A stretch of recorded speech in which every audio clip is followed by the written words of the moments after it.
Bonjour et bienvenue pour une nouvelle édition de notre émission portant sur les matières premières. Notre invité aujourd'hui est Mark Purven, responsable mondial des aspects économiques de l'industrie et de la recherche chez ANZ en Australie.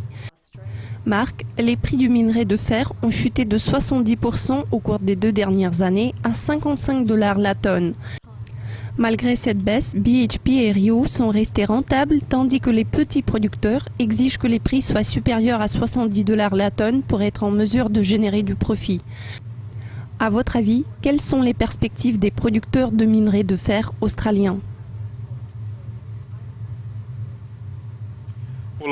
Il faut dire que cette économie est très hétérogène. Le problème de l'industrie est que les prix très élevés que nous avons observés au cours des 4 ou 5 dernières années ont créé une nouvelle industrie de second rang, surtout en Australie où les producteurs ont besoin d'un prix minimum de 70 $ la tonne pour avoir du profit. La demande ralentit rapidement en Chine et nous observons une offre abondante du côté des producteurs à faible coût, ce qui rend la situation encore plus difficile. Nous ne croyons pas que le marché puisse revenir au prix très élevé, donc il sera très difficile pour de nouveaux acteurs d'intégrer ce marché, à moins qu'ils ne soient des producteurs à faible coût. Il va falloir qu'ils reconsidèrent leurs projets, tenant compte du contexte économique actuel.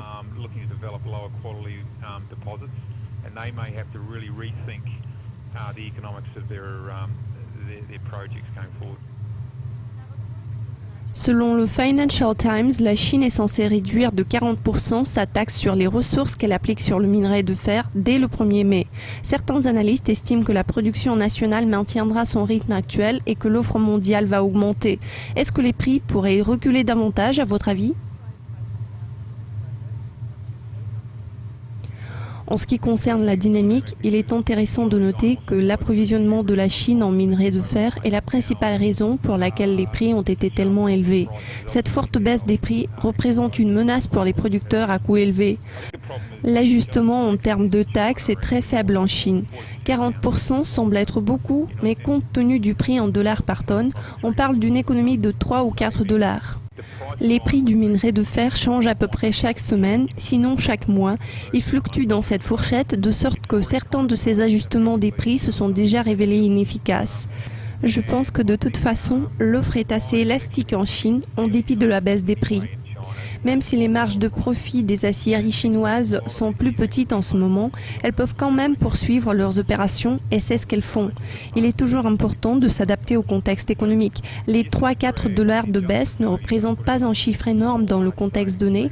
Cependant, au cours des 6 derniers mois, les prix ont chuté de 60 voire 70 $ la tonne.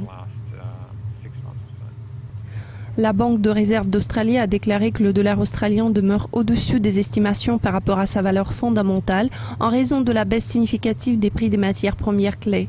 Quelle est la politique économique du pays face à l'effondrement des prix du minerai de fer ? La récente décision de la RBA de laisser les taux inchangés reflète l'espoir que la dynamique du marché se normalisera et le dollar australien va s'apprécier, principalement parce que la monnaie est probablement un peu surévaluée par rapport au prix des matières premières. Je ne vois pas beaucoup de marge de manœuvre en termes de politique budgétaire. À l'heure actuelle, l'Australie a un déficit budgétaire et essaye d'y remédier. Il est peu probable que le pays choisisse des mesures agressives dans sa politique monétaire. Ils ont maintenu le taux directeur et le cours général de la politique monétaire, mais il se peut également qu'ils s'attendent tout simplement à ce que les États-Unis relèvent leur taux, ce qui mettrait de la pression à la baisse sur le dollar australien. Ils croient qu'il y a encore des risques monétaires et ils veulent se préparer à la baisse des taux en l'absence de mouvement. L'économie australienne est très multidirectionnelle. Il faut constater que ce n'est pas le seul pays du monde s'appuyant entièrement sur l'exploitation minière. L'économie australienne est fortement dépendante des redevances minières. En revanche, d'autres grands pays sur la côte Est sont moins exposés à ce genre de risques. Nous envisageons une baisse logique du dollar australien qui sera poussée vers le bas par le renforcement du dollar américain.